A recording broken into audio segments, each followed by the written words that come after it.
Who is your backer? Who is your backer? Isa ito sa mga pinaka-controversial na mga topics. Marami pa ring ayaw magtrabaho sa gobyerno. If the leader's mandate is to appoint his or her relatives, recommend din naman si Congressman. May tao nang nakatalaga dyan, mga JO or job order na matagal nang nag-aantay na ma-regular. This will only be possible if compadre system is eliminated and equal opportunity is imposed and employment is based on qualification and not on how close a job seeker to a political entity.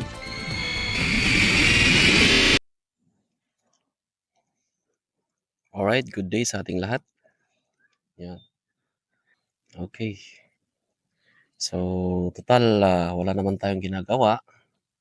Isingit na lang natin ang ating topic for today. Dito tayo ngayon sa isang park, dog park. Siguro may makikita kayong mga naglalakad dyan sa tabi natin. Naghanap lang ako ng isang upuan na syempre hindi mahangin na side.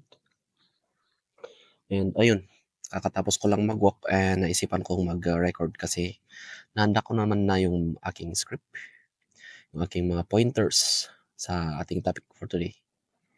Alright, so siguro post ko to sa Wednesday, ngayon ay Saturday.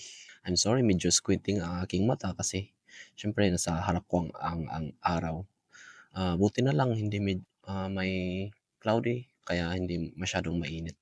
Lalo na't ang oras ngayon ay 11:49 in the morning. Okay, nonetheless, simulan na natin. So maganda ang ating topic for today kasi isa ito sa mga pinaka-controversial na mga topics at siguro wala pang masyadong wala pang masyadong tumatalakay sa topic na ito, pero alam kong may idea na kayo sa ating topic na tatalakayan for today. Sige. So, kakatapos ng election, ngayon naman pag-uusapan natin ang politics around nursing. So, importante ito especially sa ating mga students kasi syempre hindi naman to tinuturo sa mga eskwelahan. Nasa on your observation mo na lang pag na-immerse ka sa community or sa mga hospitals, dito mo na lang makikita ito or most likely pag nag-a-apply ka na ng trabaho, mapapansin mo ang topic natin for today. So, politics around nursing. Siguro sa first thing na we need nating i-point out is who is the boss, no?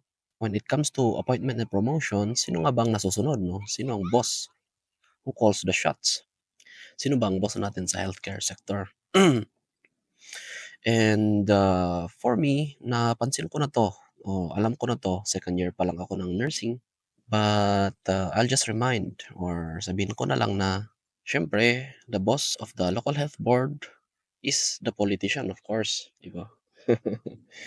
So sa mga munisipyo or even sa city, municipal or city health office, ang boss naman talaga dyan or the head of the local health board is the mayor. No? Vice chair ang ating municipal health officer or city health officer. And sa provincial health office naman or sa mga district hospitals, ang head dyan ay ang governor. No? Ang governor natin at vice chair naman ang ating provincial health officer na isang doktor. Sabi niya dito, hanapin ko lang. One function of the local health office is to create committees on personnel selection and promotion. So, tinatawag itong committee na ito na personnel selection board. So, in every municipality, city, province, may personnel selection board yan. So, may committee pala may personnel selection board. So, sila lahat ang gumagawa ng vetting, no? Gumagawa ng mga interviews sa ating mga applicants.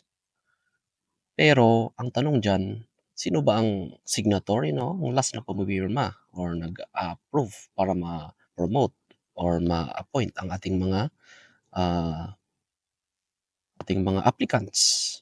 Siyempre, it is the politician, the mayor, the governor, nagre-recommend din naman si congressman, 'di ba? Nasa discretion na 'yan ng mayor at saka governor kung magpapakiliti sila kay, congressman. So it doesn't only translate to nursing, actually lahat na ng mga appointments and, promotions sa ating, gobyerno ay applicable ito, 'di ba? So may natututunan tayong lahat, hindi lang mga nurses. So kung hindi kayo nurse at, pinapakinggan niyo ako, kasali pa rin kayong lahat. Now ngayon ituloy naman natin. So iba naman ang, mga institutions na handle ng ating DOH 'no. So, sa ating DOH, ang handle ng DOH is mga regional offices, mga treatment centers, mga DOH retained hospitals na hindi handle ng ating mga local government units at ating mga specialty hospitals katulad ng Philippine Heart Center, Lung Center, NKTI at Children's Medical Center. So, ang head naman dito is syempre ang ating Health Secretary, which is appointed ng ating President. So, susunod dyan ang ating mga regional directors and ang ating mga center chiefs. So, basically, ang ating mga center chiefs, ang counterpart niya ay ang mga mayors natin. So, when it comes to appointment and promotions, nagre-recommend din naman si mayor, di ba? Nagre-recommend din naman si governor, nagre-recommend din naman si congressman. So, parehas din lang. It's in the discretion of the center chief kung magpapakiliti siya sa mga politicians na ito. Ganun din lang.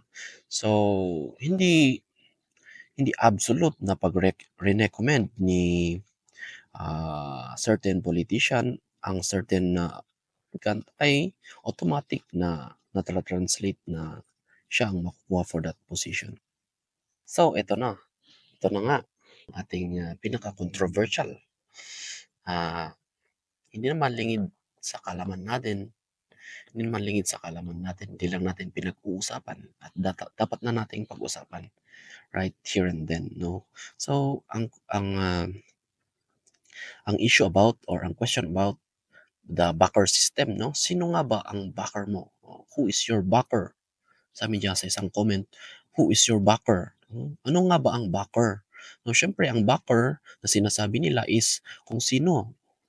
Kung sino. So any person na tumutulong sa isang applicant to boost, no? Parang booster seat niya na inilalapit niya sa ang particular applicant na ito sa mga signatory ng appointments or sa ating mga boss na ito na binanggit natin, yung mga mayor, governor, and mga center chiefs.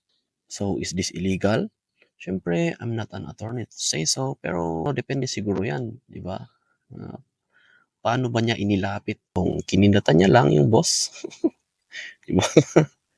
Is that illegal? Ewan ko. Ewan ko, kayo na ang mag-decide or ang bola ay nasa ating mga attorneys diyan na mag-explain, di ba? Andito lang din naman tayo, tuloy na natin. So, let's dive in the belly of the Kraken. So, number one, natalakay natin who is the boss, no? Who calls the shots. Ang number two, i-determine naman natin kung what type of leader ang ating mga boss na ito, di ba? So, pagkatapos sa ma-rankings na ng personal selection board ang ating mga applicants, ipapasa nila ito, ang recommendations nila or ang rankings sa ating mga boss, no? And mag-example lang tayo sa mayor. Now, if the mayor's mandate is fairness, no, transparency, and merit-based, no, so based sa mga achievements ng mga candidates, achievements, educational attainment, and relevant trainings, then well and good, di ba? Maganda ang ating leader. He is the ideal leader. Pero syempre, may mga realities on the ground na dapat nating i-consider. So, isa na dyan na sinabi ng ating mga commenters is, basahin natin, may tao nang nakatalaga dyan, mga JO or job order na matagal nang nag-aantay na ma-regular. So, isa yun sa ating mga realities on the ground. So, inuuna daw ang mga insiders compared sa mga outsiders. So, sino bang mga insiders? Ang ating mga job orders compared sa outside the institution ng mga applicants. Well, the argument could be na inuuna ang ating mga job orders kasi, siguro alam na nila ang sistema at pasikot-sikot sa loob compared sa mga outside applicants. Pero this is, another topic for another video 'no, at pag-uusapan din natin 'yan. So, 'yan lamang ay isa sa mga examples on the ground kung paano nga ba pinipili ang ating mga applicants. So, we continue. Another type of leadership naman is papasok na ang nepotism, 'di ba? If the leader's mandate is to appoint his or her relatives, um, even if I'm not a lawyer, even if you're not a lawyer, alam natin na, bad ito 'no, wrong ito, bad the wrong. There is a conflict of interest na tinatawag nila.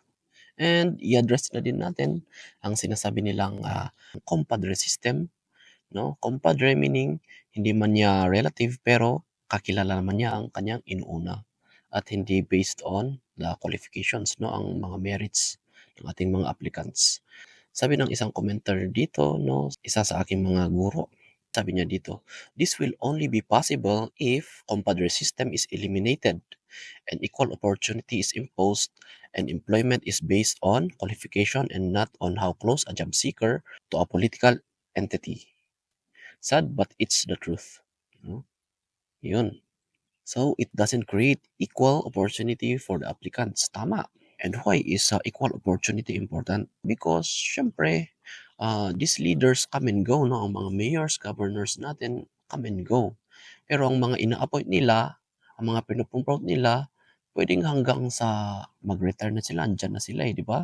So, swerte if, qualified or magaling ang kanilang mga ina-appoint or pino-promote.